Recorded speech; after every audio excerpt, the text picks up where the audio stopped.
Halo everyone, balik lagi nih bersama kita si Dua Garong.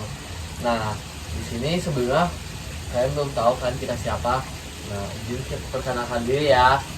Aku sebagai host di sini namanya Rangga Setu Mustafa dan host aku, partner aku namanya siapa? Fatih Awansyah. Oke, berarti di sini aku bersama dua orang ya yang ganteng guys. Nah, dan Bang, di sini tuh ngapain sih kita? Kita kan mau ngebahas PKI di Madiun. Nah guys, itu guys kita akan bakal ngebahas PKI di Madiun. Nah, dan tema judul podcast ini yaitu Live 5 ya guys ya.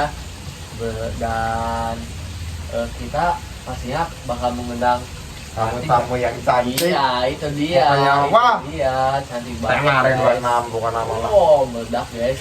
Oke, Mang, kita ritual dulu. Ritual? Oke, ritual Langsung aja, di sini. langsung. Iya, fun fact guys, di sini tuh ada ritual pemanggilan nih. Nih, lihat guys, lihat.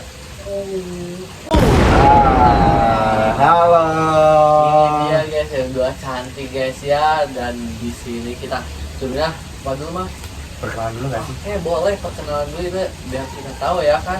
Oke, di sini ada yang cewek berkerudung bikin tobat guys. Nah, siapa kasih dengan siapa di sini? Halo semuanya, nama aku Davina Asna Hanifah. Oke, di sini ada Kak Davina dan di sebelah kanan aku yang mau pakai baju putih. Namanya siapa Kak? Halo semua, nama aku Sarah Afifah. Oke, ada Kak Sarah. Ini udah ada dua cantik nih, gimana Mang? Langsung aja apa? Udah lah, langsung aja Mang ke materi kayak yang judul tadi ya. Coba Mang, pertanyaan yang pertama apa tuh? Pertanyaan yang pertama, oke. Oke. Pengertian PKI itu apa sih? Nah, boleh tuh, pertanyaan bagus. Jadi PKI itu kayak suatu partai yang memuat pandangan secara komunis gitu. Ini teh PKI itu bertujuan untuk apa sih kayak ingin Ya, politik ya? buat ngegeselin Ngegeser politik nasional gitu. untuk Lebih sesuai. menyesuaikan dengan pandangan si PKI ini. Oke, berarti kita udah tahu tuh PKI itu apa guys, sudah dijelaskan kan ya tadi. Dan mungkin akan lebih lanjutnya kita akan lebih dalam tanya-tanya lagi ya guys ya. Nah, kita udah tahu tuh tadi pengertian PKI. Nah, terus pengertian pemberontakan PKI di Madiun ini gimana tuh pada tahun 1948? Nah, pemberontakan PKI pada 1948 ini adalah konflik bersenjata gitu antara pemerintah Republik Indonesia dengan kelompok oposisi yaitu Front Demokrasi Rakyat atau FDR. Nah, FDR ini ada partainya ya Caya. Banyak itu ada partai Sosialis, Partai Buruh Indonesia, ada Pesindo dan masih banyak lagi gitu. Oh, ternyata PKI ini memiliki partai juga. Berarti tadi kayak didengar-dengar kayak ada partai yang sampai sekarang juga ya ada. Iya. Oh, nah itu guys, kita lebih tahu tuh. Coba Mang, ada lagi gak pertanyaan buat kakak-kakak cantik ini? Aku dulu aja lah.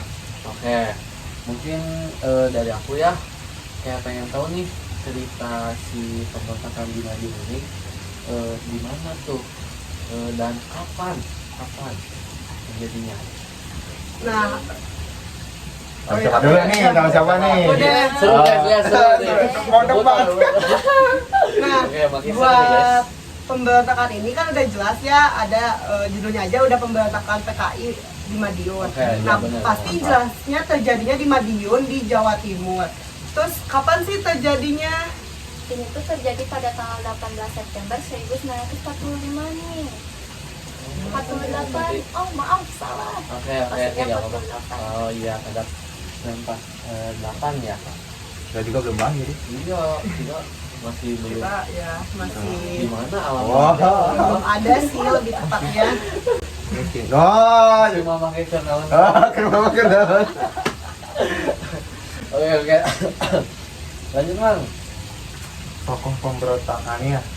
Nah, ada kan tadi udah jelasin nih ya di mana, terus tadi kapan. Nah, siapa aja nih tokoh-tokoh di balik pemberontakan PKI Madiun ini?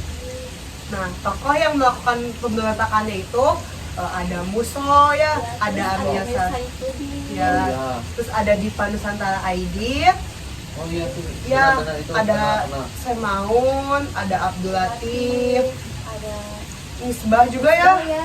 ya, terus ada Kolonel Dahlan, dan masih banyak itu Dasono gitu.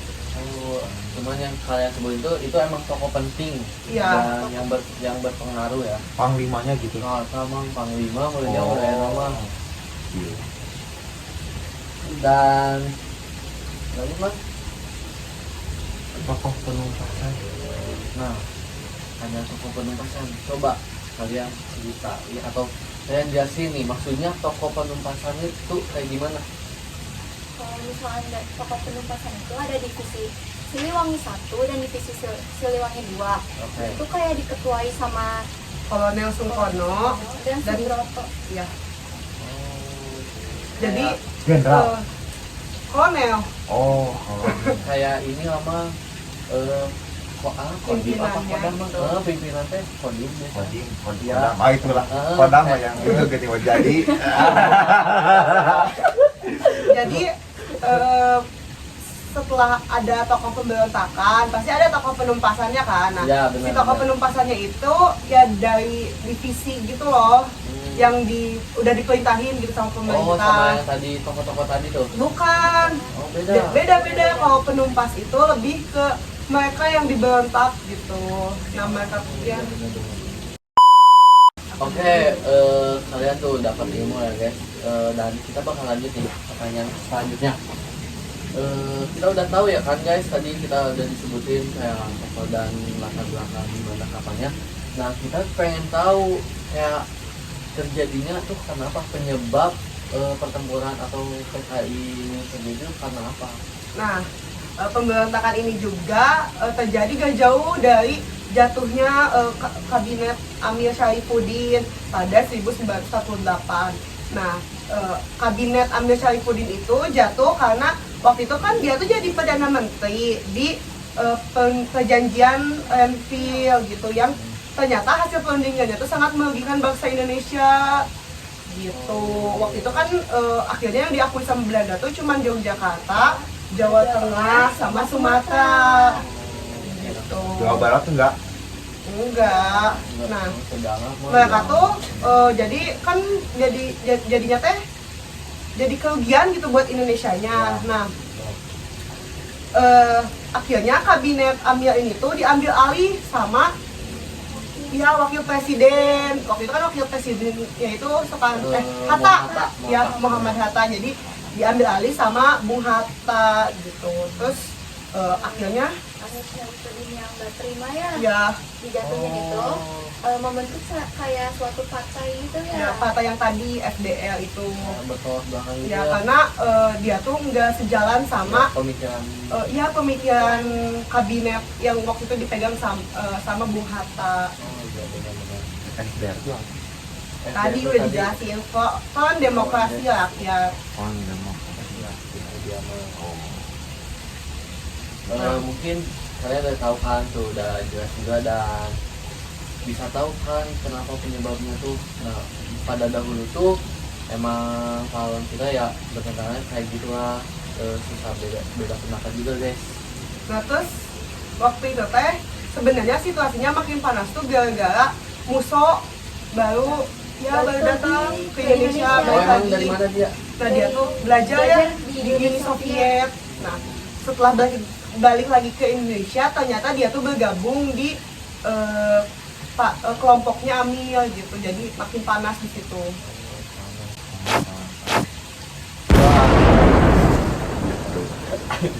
Oke.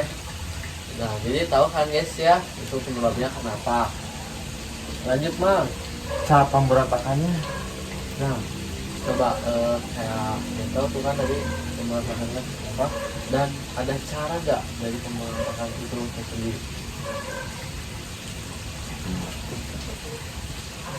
Nah, caranya itu cara PKI untuk memberontak di Madiun itu ada PKI itu membentuk pemerintahan tandingan di Madiun, kayak membentuk yang FDR itu. Terus PKI juga menguasai beberapa wilayah di Madiun gitu untuk ya melancarkan aksi culik mereka. Jadi mereka tuh selain ngebentuk pemerintahan tandingan, mereka juga jadi ngelakuin penculikan gitu loh. Jadi ada aksi saling culik menculik gitu ya? Ya. Terus mereka juga melakukan serangan militer terhadap pasukan pemerintah dan menguasai beberapa kota kecil di sana. Nah, PKI juga menggunakan propaganda untuk menyebarkan ideologi mereka dan menarik dukungan dari masyarakat. Jadi di Madiun tuh selain tadi melancarkan aksi penculikan, terus yang Ya, ideologi propaganda. melakukan serangan militer, mereka juga menyebarkan propaganda gitu atas ideologi mereka. Jangan emang jangan kayak cewek kan sih jahat ya. Itu jelas banget semua kenapa Eh, kita cewek. jadi jahat ya. Cewek jahat. Emang Bercanda, bercanda, Oh, iya, bercanda. ya udah. Iya gak apa-apa kok. Oke, lanjut. Oke, guys. Cara penugasannya. Nah, Ya. jadi Ya, lanjut. yang pertama itu kayak pasukan TNI itu dikirim ke lokasi Madiun Ya, betul. untuk memberantas aksi tersebut. Terus ada pasukan TNI yang melakukan penilaian situasi dan merencanakan serangan serta operasi untuk mengalahkan kekuatan PKI di Madiun itu. Terus ada melakukan sebuah operasi militer yang disebut sebagai gerakan operasi militer 1 atau bom. ya, Bom, ya, bom tuh. terus juga di sini tuh Soekarno kayak memilih ini ya, Ya kayak ngasih pilihan gitu ke rakyat gitu. Apa Kalau tuh pilihannya? mereka tuh bakal milih Soekarno-Hatta atau Muso Amir Saifuddin gitu. Kalau pada masa itu Ya ke masyarakat. pemerintahannya Ya jadi ya gitu. Jadi Soekarno tuh ngasih pilihan gitu ke rakyatnya.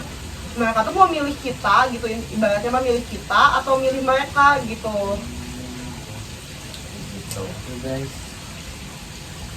Dan langsung aja ya guys ya. Next kita ke dampak dari Pemberontakan itu ya. Pemberontakan itu. Nah dampaknya itu pastinya kan jadi bikin chaos banget ya di sana teh, jadi aktivitas banyak yang terganggu, Ya, pasti. pembangunan tuh jadi berhenti karena adanya pemberontakan kan, jadi ya terganggu juga aktivitas Percuma pembangunan. nggak sih kayak udah Jadi ngebangun terganggu. tapi udah ngebangun nih tapi kayak dihancurin lagi gitu kan ya gitu. Takut juga yang ngebangunin juga. Iya, karena ya kan Mati, ada mati. aksi serangan militer Ya. itu kan. Ya, benar-benar. Nah pastinya keamanan masyarakat Madiun pada saat itu tuh jadi beneran yang gak tenang, gak nyaman dan terganggu gitu loh. Jelas sih. Karena ya banyak serangan itu, terus belum ada yang tadi kan aksi penculikan Ya, gitu. Mau Terus? dong diculik. Is. Oh, kayak diculik aneh-aneh. Terus waktu itu juga jadi angka kematian di Madiun tuh jadi tinggi karena ya pastinya kalau di serangan kayak gitu kan pasti jadi ada korban ya. Ya, betul. Pastinya jadi banyak sih dampaknya pada saat itu. Itu guys, dampaknya guys. Emang Nah, dari cerita tersebut ada gak sih monumen-monumennya kayak gitu? bagus tuh, keren bagus. ada sih kayak monumen Kresek di Madiun ini tuh kayak terdapat patung PKI yang menggambarkan musuh yang sedang menyiksa tokoh agama. Jadi gambarnya musuh lagi nonjok apa lagi gimana? Lagi menyiksa Nih tokoh aku agama. tampilin di sini nih. Nah, tuh ya. Keren tuh. Terus yang kedua itu ada monumen Soko Magetan. Nah, monumen ini tuh tingginya sekitar 5 meter lah. Dulu ini tuh merupakan sebuah sumur tua yang digunakan PKI untuk mengubur para korban di situ. Oh, berarti dikuburnya di sini. Iya. Di sumur itu. Jadi kayak tubuh gitu. Kayak lubang buaya lagi bukan? Enggak. Jadi kayak tubuh gitu loh, 5 meter tinggi. Berarti dia bikin bukan ngegali. Ya saya kan di galian, cuma Tapi jadi kenapa bisa dibikin jadi tinggi gitu? ya untuk monumen aja. Ah, Jadi peringatan gitu bahwa ya kita pernah terjadi pemberontakan Jadi si PKI guys, yang jadi- kan pastinya banyak makan korban kan. Iya, jadi kita tuh nggak lupa sama kejadian kayak gitu. Korban Nih, juga di sini pasti nih banyak. gambarnya. Korbannya juga pasti banyak. Iya banyak. Nggak satu nggak dua. Enggak dong, kalau kayak gitu mah belum ada aksi penculikan itu kan, pasti banyak korban di sana. Memang ngeri pokoknya ngeri. Untung ya guys, kita sebagai generasi Gen Z tuh beruntung tuh, kalian harus beruntung karena kita nggak ngalamin guys ya. Tinggal nikmati aja. Nah itu. Benar banget. Menjaga. Oke nih, kayaknya mungkin bakal jadi last question kita ya guys ya di acara podcast live pagi ini. Dan tentunya ya di tragedi ini tuh pasti dong ada hikmah di balik cerita ini ya, biar kalian tahu juga, dan mungkin buat generasi Gen Z juga biar, Pada tahu juga nah itu dia Bang. sejarah-sejarah kita. Biar gak lupa tuh. Benar. Coba apa hikmah dari tragedi tersebut? Nah, buat hikmahnya itu kan jadi ada nilai nasionalismenya, Hmm. kesatuan yang nilai tersebut tuh jadi bikin Indonesia tuh gak jadi apa ya, berhasil menumpas gitu gerakan yang berupaya untuk menggantikan ideologi Pancasila. Jadi kan secara gak langsung perbuatan PKI tersebut tuh kan agak sejalan sama pemerintah. Ya. Mereka tuh pengen yang lebih sesuai gitu kan, tujuan PKI tadi tuh pengen sesuai apa sama sama pandangan mereka gitu. Sedangkan kita tuh punya ideologi Pancasila gitu. Jadi kita tuh dari nilai nasionalisme, kesatuan bisa apa nilai tersebut tuh berhasil gitu. Ya. Menumpas. Hikmahnya ada tambahan? Tambah lagi. Terus di sini juga kita bisa mengambil sikap lebih profesional dalam menjaga keutuhan bangsa. Itu kayak apa ya? Kayak mementingkan persatuan bangsa gitu tanpa mementingkan ego kita sendiri. Ya, jadi kita harus punya ideologi Pancasila, Nah, itu buat harus generasi Gen Z memiliki tuh. jiwa nasionalisme, cinta tanah air. Nah, itu. Terus harus gak boleh berantem, kita harus bersatu gitu. Satu. ini Iya, ya. guys, bersatu. Garong. Tuh garau. Nah paling kayak gitu aja. Udah emang semua. Udah cukup. Apa Masih tambahan? ada yang mau ditanyain nggak? Kita udah nyiapinnya itu, dan mungkin Udah malam juga ya, ini. waktu ini udah Iya. berapa ini? 12 malam. Iya. Udah malam banget. Oke deh. Terima kasih semuanya ya udah sharing cerita-cerita. Terima kasih. sejarahnya. Semoga bisa ya bisa tersampaikan dengan baik. Amin, amin. Bisa jadi tambahan wawasan buat kalian yang nonton dan buat Nah. kalian juga Oh, jelas. host dan Makasih host. banyak. Jadi kita Gitu. tahu tuh, gak lupa sejarah kita juga. Iya. Ya udah gitu. Oke. Oke, makasih banget ya kakak-kakak cantik ini, dan kita tutup aja. Tutup Bang.